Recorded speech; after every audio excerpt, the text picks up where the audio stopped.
Hi friends, welcome back to my channel. ನಾನು ನಿಮ್ಮ ರಚನಾ ಮಾತಾಡ್ತಾ ಇರೋದು. ಫ್ರೆಂಡ್ಸ್, ಇವತ್ತಿನ ವಿಡಿಯೋದಲ್ಲಿ ಐರನ್ ಕ್ಯಾಸ್ಟ್ ತವಾನ ಹೇಗೆ ಸೀಸನಿಂಗ್ ಮಾಡೋದು ಅಂತ ಹೇಳಿ ತೋರಿಸ್ತಾ ಇದ್ದೀನಿ. ತುಂಬ ಅಂದರೆ ತುಂಬ ಈಸಿ ಆಗಿ ಮಾಡ್ಕೊಬೋದು. ನಾವು ಆಲ್ರೆಡಿ ತರಿಸಿರೋ ಅಂಥದ್ದು ಬಂದು ಪ್ರೀ ಸೀಸನ್ಡ್ ಆಗಿರುತ್ತೆ. ಆದರೂ ಕೂಡ ಒಂದ್ಸಲಿ ಸೀಸನಿಂಗ್ ಮಾಡ್ಕೊಬೇಕು ಅಂತ ಹೇಳಿಬಿಟ್ಟು ಯಾವ ರೀತಿ ಮಾಡ್ಕೊಳೋದು ಅಂತ ಹೇಳಿ ತೋರಿಸ್ತಾ ಇದ್ದೀನಿ. ನಾನು ತರಿಸಿರೋದು ಫ್ಲಿಪ್ಕಾರ್ಟಲ್ಲಿ ರಾಕ್ ತವಾ ಅಂತ ಹೇಳಿಬಿಟ್ಟು ನೋಡಿ, ಇಲ್ಲೇ ಮೆನ್ಷನ್ ಆಗಿದೆ ಪ್ರೀ ಸೀಸನ್ಡ್ ಕ್ಯಾಸ್ಟ್ ಐರನ್ ತವಾ ಅಂತ ಹೇಳಿ. ಆದ್ರೂ ಪ್ರೀ ಸೀಸನ್ ಆಗಿದ್ರು ಕೂಡ ಮನೆಯಲ್ಲೂ ಒಂದ್ಸಲಿ ಸೀಸನಿಂಗ್ ಮಾಡಿ ಅಂತ ಅಂದ್ಬಿಟ್ಟು ಅವರೇ ಇನ್ಸ್ಟ್ರಕ್ಷನ್ಸ್ ಕೂಡ ಕೊಟ್ಟಿರ್ತಾರೆ. ಇದು ನೋಡಿ, ನಾನು ತರಿಸಿರೋ ಅಂಥದ್ದು ಬಂದು 12 ಇಂಚಸ್ದು, ಆಲ್ಮೋಸ್ಟ್ ದೊಡ್ಡದಾಗೇ ಇರುತ್ತೆ, ತುಂಬ ಚಿಕ್ಕದು ಏನಿಲ್ಲ. 12 ಇಂಚಸ್ ಅಂತಂದರೆ ಒಂದು ಮೀಡಿಯಮ್ ಸೈಜಲ್ಲೇ ಇದೆ. ಹಾಗೆ ನೋಡಿ, ಇಲ್ಲಿ ಇನ್ಸ್ಟ್ರಕ್ಷನ್ಸ್ ಕೂಡ ಕೊಟ್ಟಿದ್ದಾರೆ ಯಾವ ರೀತಿ ನಾವು ಈ ತವಾನ ಪ್ರೀ ಸೀಸನಿಂಗ್ ಮಾಡಬೇಕು ಅಂತ ಹೇಳಿಬಿಟ್ಟು. ಫಸ್ಟು ಒಂದು ಮೈಲ್ಡ್ ಡಿಟರ್ಜೆಂಟಲ್ಲಿ ವಾಶ್ ಮಾಡಿ ಅಂತ ಹೇಳಿದ್ದಾರೆ. And dry with A clean cloth, ಒಂದು ಡ್ರೈ ಕ್ಲಾತಲ್ಲಿ ಕ್ಲೀನ್ ಮಾಡಬೇಕು. ಆಮೇಲೆ ಮತ್ತೆ ಅದನ್ನು ವಾಶ್ ಮಾಡಬೇಕು. ಸರ್ಫೇಸ್ನ ಒಂದು ಲೋ ಫ್ಲೇಮಲ್ಲೇ ಬಿಸಿ ಮಾಡಿ ಮತ್ತೆ ಅದು switch off the stove and hello ಇಟ್ಟು ಕೂಲ್, ತಣ್ಣಗಾಗೋವರೆಗೂ ಬಿಡಿ. ಇವಾಗ ರೆಡಿ ಆಗುತ್ತೆ ಅಂತ ಕೂಡ ಹೇಳಿದ್ದಾರೆ. ಮತ್ತು ಮೇಂಟೆನೆನ್ಸ್ ಹೇಗೆ ಅಂತ ಕೂಡ ಇನ್ಸ್ಟ್ರಕ್ಷನ್ಸಲ್ಲಿ ಕೊಟ್ಟಿದ್ದಾರೆ. ಅದನ್ನು ಕೂಡ ನಾನು ಮುಂದಿನ ಇದೇ ವಿಡಿಯೋದಲ್ಲಿ ಕಂಪ್ಲೀಟಾಗಿ ಹೇಳ್ತೀನಿ. ಎಲ್ಲೂ ಸ್ಕಿಪ್ ಮಾಡ್ದಿರಾ ನೋಡಿ. ಹಾಗೆ ಇದು ಹೇಗಿದೆ ಅಂತ ಕೂಡ ನೀವು ನೋಡಿ. ತವಾ ನಾನು ನಿಮ್ಮ ಮುಂದೆನೇ ಓಪನ್ ಮಾಡ್ತಾಯಿದ್ದೀನಿ. ನಾನು ಕೂಡ ಓಪನ್ ಮಾಡಿಲ್ಲ, ಹೀಗೆ ಓಪನ್ ಮಾಡ್ತಾಯಿದ್ದೀನಿ. ನಿಮ್ಮ ಮುಂದೆನೇ ಸೀಸನಿಂಗು ಕೂಡ ಮಾಡಿ ಹಾಗೆ ದೋಸೆ ಕೂಡ ಹಾಕಿ ತೋರಿಸ್ತೀನಿ ಯಾವ ರೀತಿ ಬರುತ್ತೆ ಅಂತ ಹೇಳಿಬಿಟ್ಟು. ನೋಡಿ, ಇಲ್ಲಿ ರಬ್ಬರ್ ಹ್ಯಾಂಡಲ್ಸ್ ಪ್ರೊವೈಡ್ ಮಾಡಿದ್ದಾರೆ. ಹಾಗೆ ಒಂದು ಫ್ರೀಯಾಗಿ ಸ್ಪ್ಯಾಚುಲ ಕೂಡ ಕೊಟ್ಟಿದ್ದಾರೆ. ತುಂಬ ವೆಯ್ಟ್ ಕೂಡ ಜಾಸ್ತಿನೇ ಇತ್ತು. ನಿಮಗೆಲ್ಲ ಗೊತ್ತಲ್ವಾ, ಐರನ್ ಕ್ಯಾಸ್ಟ್ ತವಾ ಅಂತಂದರೆ ಕಬ್ಬಿಣದ್ದು ಅಂತಂದರೆ ವೆಯ್ಟ್ ಇದ್ದೇ ಇರುತ್ತೆ. ತುಂಬಾ ಚೆನ್ನಾಗಿತ್ತು, ತುಂಬ ಅಗಲವಾಗೂ ಕೂಡ ಇತ್ತು. 12 ಇಂಚಸ್ ಅಂತಂತಂದರೆ ಸಾಕಾಗುತ್ತೆ. ಮನೆಯಲ್ಲಿ 4ರಿಂದ 5 ಜನ ಇರೋ ಅಂಥವ್ರ ಮನೆಗೆ 12 ಇಂಚಸ್ಸು ಸಾಕಾಗುತ್ತೆ. ನೋಡಿ, ಆ ಕಡೆ ಈ ಕಡೆ ತುಂಬ ಬಿಸಿ ಆಗುತ್ತೆ. ಆದಷ್ಟು ಕೇರ್ಫುಲ್ಲಾಗಿ ಹ್ಯಾಂಡ್ಲ್ ಮಾಡಬೇಕು. ಮತ್ತು ಬಿದ್ದರೂ ಒಡೆದೋಗುತ್ತೆ ಕೂಡ. ಹಾಗಾಗಿ ತುಂಬಾ ಕೇರ್ಫುಲ್ಲಾಗಿ ಹ್ಯಾಂಡಲ್ ಮಾಡಬೇಕು. ನೋಡಿ, ಬಿಸಿ ಹಿಡ್ಕೊಳಕ್ಕಾಗಲ್ಲ ಅಂತ ಕೂಡ ಈ ಥರ ರಬ್ಬರ್ ಹ್ಯಾಂಡಲ್ಸ್ ಕೂಡ ಕೊಟ್ಟಿದ್ದಾರೆ. ತುಂಬ ಚೆನ್ನಾಗಿದೆ ಅಲ್ಲ. ಸೊ ಇದನ್ನು ಎಲ್ಲನೂ ಅನ್ಬಾಕ್ಸಿಂಗ್ ಮಾಡಿಬಿಟ್ಟು ಇವಾಗ ಹೇಗೆ ನಾವು ಸೀಸನಿಂಗ್ ಮಾಡಬೇಕು ಅಂತ ಕೂಡ ನಾನು ನಿಮಗಿಲ್ಲಿ ತೋರಿಸ್ತಾ ಇದ್ದೀನಿ.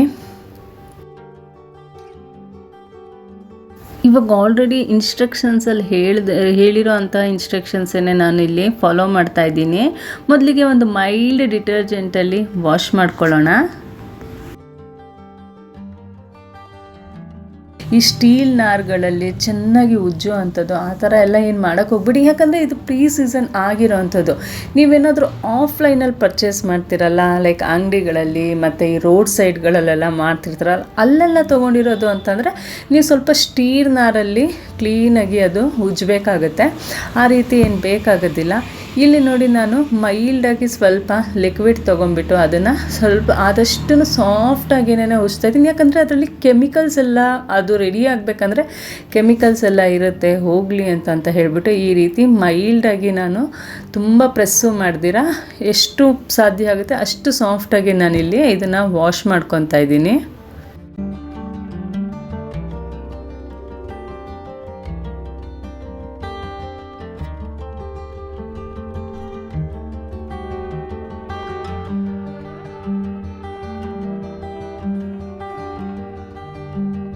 ಈಗ ಇದು ವಾಶ್ ಆದಮೇಲೆ ಒಂದು ಒಣಬಟ್ಟೆ ಡ್ರೈ ಕ್ಲಾತ್ ತೊಗೊಂಬಿಟ್ಟು ಫುಲ್ಲು ನಾನಿಲ್ಲಿ ಕ್ಲೀನಾಗಿ ಎಲ್ಲೂ ನೀರು ಬಿಡಬಾರ್ದು. ಆ ರೀತಿ ನಾವು ಕ್ಲೀನಾಗಿ ಒರೆಸ್ಕೊಬೇಕಾಗತ್ತೆ. ಹಿಂದೆ ಮುಂದೆ 2 ಸೈಡು ಕೂಡ ಒರೆಸ್ಕೊಬೇಕು.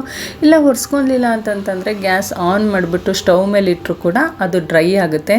ನಾವು ಮೇಂಟೈನ್ ಮಾಡಬೇಕಾದ್ರೂ ಅಷ್ಟೇ. ಹಾಗೇನೇ ನಾವು ವಾಶ್ ಮಾಡಾದ್ಮೇಲೆ ಮತ್ತೆ ಎಲ್ಲ ಕ್ಲೀನಾಗಿ ನಾವು ಒರೆಸ್ಬಿಟ್ಟು ಎತ್ತಿಡಬೇಕು. ಇಲ್ಲ ಅಂತಂದರೆ ರಸ್ಟ್ ಹಿಡಿಯೋ ಅಂಥ ಚಾನ್ಸಸ್ ಇರುತ್ತೆ. ಯಾಕಂದರೆ ಇದು ಐರನ್ನು, ಹಾಗಾಗಿ ರಸ್ಟ್ ಹಿಡಿಯೋ ಅಂತಹ ಚಾನ್ಸಸ್ ಇರುತ್ತೆ ನೋಡಿ. ಹಾಗಾಗಿ ನಾನಿಲ್ಲಿ ಒಂದು ಒಣಬಟ್ಟೆನಲ್ಲಿ ಕ್ಲೀನಾಗಿ ಒರೆಸ್ಕೊತಾ ಇದ್ದೀನಿ.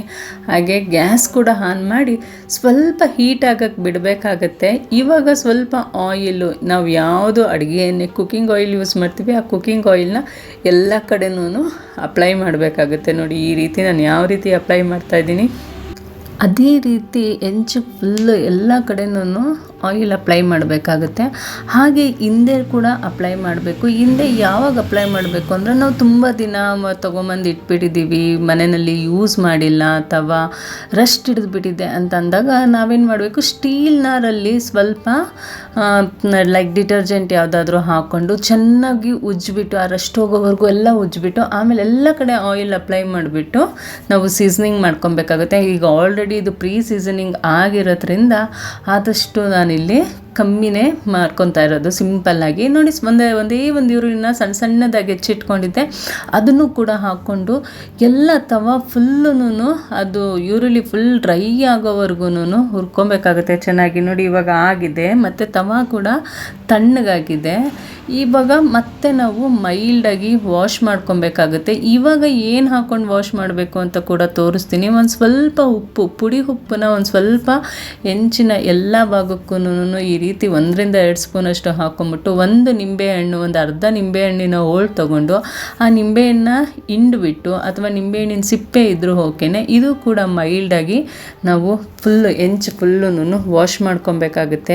ಈ ರೀತಿ ಮಾಡೋದ್ರಿಂದ ನಮಗೆ ದೋಸೆ ರೋಸ್ಟಾಗಿ ಚೆನ್ನಾಗಿ ಬರುತ್ತೆ ಅಂತ ಹೇಳಿಬಿಟ್ಟು ಇದನ್ನು ನಮ್ಮಮ್ಮ ನಮ್ಮಜ್ಜಿ ಎಲ್ಲ ಈ ರೀತಿ ಸ್ವಲ್ಪ ದಿನ ಹೆಂಚುನ ಯೂಸ್ ಮಾಡಿಲ್ಲ, ಕಬ್ಬಿಣದ ಹೆಂಚು ಎತ್ತಿಟ್ಬಿಟ್ಟಿದ್ರು ಅಂತಂತಂದರೆ ಅದನ್ನು ತೆಗೆದುಬಿಟ್ಟು ಹಿಂಗೆ ವಾಶ್ ಮಾಡಿ ಹೀಗೆ ಉಪ್ಪು ಮತ್ತು ನಿಂಬೆಹಣ್ಣು ಹಾಕ್ಬಿಟ್ಟು ಅದಕ್ಕೆ ಚೆನ್ನಾಗಿ ಉಜ್ಜಿಬಿಟ್ಟು ಮತ್ತು ಎಣ್ಣೆ ಸರ್ವಿ ಇಟ್ಟು ಚೆನ್ನಾಗಿ ಕಾಯಿಸಿ 2-3 ದಿವಸ ಸ್ಟವ್ ಮೇಲೆ ಇಟ್ಟು ಕಾಯಿಸ್ಬಿಟ್ಟು ಅವರು ಸೀಸನಿಂಗ್ ಮಾಡ್ತಾಯಿದ್ರು. ಅದೇ ರೀತಿ ಕೂಡ ನಾನು ಕೂಡ ಇಲ್ಲಿ ಒಂದ್ಸಲಿ ಮಾಡಿದ್ದೀನಿ.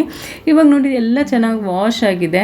ಮತ್ತು ಅದನ್ನು ಒಂದು ಡ್ರೈ ಬಟ್ಟೆನಲ್ಲಿ ಒರೆಸ್ಕೊಂಬಿಟ್ಟು ಸ್ವಲ್ಪ ಎಣ್ಣೆ, ಕೈಗೆ ಮಾತ್ರ ಎಣ್ಣೆ ಹಾಕ್ಕೊಂಬಿಟ್ಟು ಅದಕ್ಕೆ ಫುಲ್ ಅಪ್ಲೈ ಮಾಡಿಬಿಟ್ಟು ಎತ್ತಿಡಬೇಕಾಗತ್ತೆ.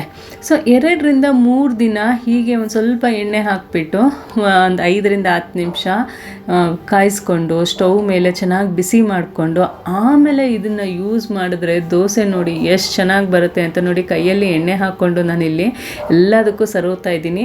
ಇದು ಮೇಂಟೆನೆನ್ಸ್ ಕೂಡ ಹೀಗೆ ಮಾಡಬೇಕಾಗುತ್ತೆ. ವಾಶ್ ಆದಮೇಲೆ ನಾವು ಎಣ್ಣೆ ಹಾಕ್ಬಿಟ್ಟು ಸರುಟ್ಟು ಎತ್ತಿಡಬೇಕಾಗುತ್ತೆ. ನೋಡಿ ಇದನ್ನು ನಾನು ಆಫ್ಲೈನಲ್ಲಿ ಚಿಕ್ಕದು ನೀರು ದೋಸೆಗೆ ಅಂತ ಹೇಳಿಬಿಟ್ಟು ತೊಗೊಂಡಿದ್ದು, ಅದು ಕೂಡ ಸೀಸನಿಂಗ್ ಮಾಡ್ತಾಯಿದ್ದೀನಿ. ಅದು ಪ್ರೀ ಸೀಸನ್ ಎಲ್ಲ ಆಗಿರೋದಿಲ್ಲ, ನಾವೇ ಮಾಡ್ಕೊಬೇಕಾಗತ್ತೆ. ಇವಾಗ ನೋಡಿ ನೆಕ್ಸ್ಟ್ ಡೇ ನಾನು ಇದನ್ನು ಹೇಗೆ ಮಾಡೋದು ದೋಸೆ ಅಂತ ಹೇಳಿ ತೋರಿಸ್ತಾ ಇದ್ದೀನಿ. ಮೊದಲಿಗೆ ಒಂದು ಈರುಳ್ಳಿ ಅಥವಾ ತೆಂಗಿನ ನಾರು ಯಾವುದಾದ್ರೂ ಸರಿ ತೊಗೊಂಡ್ಬಿಟ್ಟು ಸ್ವಲ್ಪ ಎಣ್ಣೆ ತೊಗೊಂಡು ಎಲ್ಲ ಕಡೆನೂ ಆ ಈರುಳ್ಳಿನಲ್ಲೇ ಅಥವಾ ತೆಂಗಿನ ನಾರಲ್ಲೇ ಎಲ್ಲ ಕಡೆನೂ ಆಯಿಲ್ ಅಪ್ಲೈ ಮಾಡಬೇಕಾಗತ್ತೆ. ಅಪ್ಲೈ ಮಾಡಿಬಿಟ್ಟು ದೋಸೆ ಹಾಕಿದ್ರೆ ತುಂಬಾ ಚೆನ್ನಾಗಿ ಬರುತ್ತೆ ಫ್ರೆಂಡ್ಸ್. ಆದಷ್ಟು ನಾನ್ ಸ್ಟಿಕ್ ತವನ ಅವಾಯ್ಡ್ ಮಾಡಿ, ಹೆಲ್ತ್ ಇಶ್ಯೂಸ್ ಆಗುತ್ತೆ. ನಿಮಗೇನಾದರೂ ಡೌಟ್ ಇದ್ದರೆ ಹೋಗಿ ಗೂಗಲಲ್ಲಿ ಚೆಕ್ ಮಾಡಿ, ಎಷ್ಟೆಲ್ಲ ಹೆಲ್ತ್ ಇಶ್ಯೂಸ್ ಆಗುತ್ತೆ. ಈ ಥರ ಐರನ್ ಕ್ಯಾಸ್ಟ್ ತವ ಯೂಸ್ ಮಾಡೋದ್ರಿಂದ ಯಾರಿಗೆಲ್ಲ ಐರನ್ ಡಿಫಿಷಿಯನ್ಸಿ ಇರುತ್ತೆ ಅವ್ರಿಗೂ ಕೂಡ ಇದು ಹೆಲ್ಪ್ ಆಗುತ್ತೆ. ಸೊ ಆದಷ್ಟು ಐರನ್ ಕ್ಯಾಸ್ಟ್ ತವನ ಯೂಸ್ ಮಾಡಿ ಅಂತ ಹೇಳ್ತಾ ಇದ್ದೀನಿ. ಹಾಗೆ ದೋಸೆ ನೋಡಿ, ಇದು ಮೊದಲನೇ ದೋಸೆ ಹೇಗೆ ಬರ್ತಾಯಿದೆ ಅಂತ ಹೇಳಿಬಿಟ್ಟು ತುಂಬಾ ಚೆನ್ನಾಗಿ ಬರುತ್ತೆ. ನಮಗೆ ರೋಸ್ಟಾಗಿ ಆಗಲಿಲ್ಲ ಅಂದರೂ ಸರಿ, ಬಟ್ ಟೇಸ್ಟ್ ಮಾತ್ರ ಚೆನ್ನಾಗಿರುತ್ತೆ. ನಾವು ರೋಸ್ಟ್ ಆಗುತ್ತೆ, ಮಸಾಲೆ ದೋಸೆ ಥರ ಇರುತ್ತೆ ಅಂತ ನೋಡೋಕ್ಕೋಗಿ ನಮ್ಮ ಆರೋಗ್ಯನ ನಾವು ಹಾಳು ಮಾಡ್ಕೊತಾ ಇದ್ದೀವಿ. ಅದಕ್ಕೋಸ್ಕರ ಹೇಳ್ತಾ ಇದ್ದೀನಿ, ಆದಷ್ಟು ಈ ಥರ ಐರನ್ ಕ್ಯಾಸ್ಟ್ ತವನ ಯೂಸ್ ಮಾಡಿ. ನಮ್ಮ ಆರೋಗ್ಯ ನಮ್ಮ ಕೈಯಲ್ಲೇ ಇದೆ. ಸೊ ನಿಮಗೇನಾದರೂ ಇವತ್ತಿನ ವಿಡಿಯೋ ಇಷ್ಟ ಆಗಿರೋ ಫ್ಯಾಮಿಲಿ, ಫ್ರೆಂಡ್ಸ್, ರಿಲೇಟಿವ್ಸ್ಗೆಲ್ಲ ಶೇರ್ ಮಾಡಿ. ಹಾಗೆ ನನ್ನ ಚಾನಲ್ಗೆ ಸಬ್ಸ್ಕ್ರೈಬ್ ಮಾಡಿ.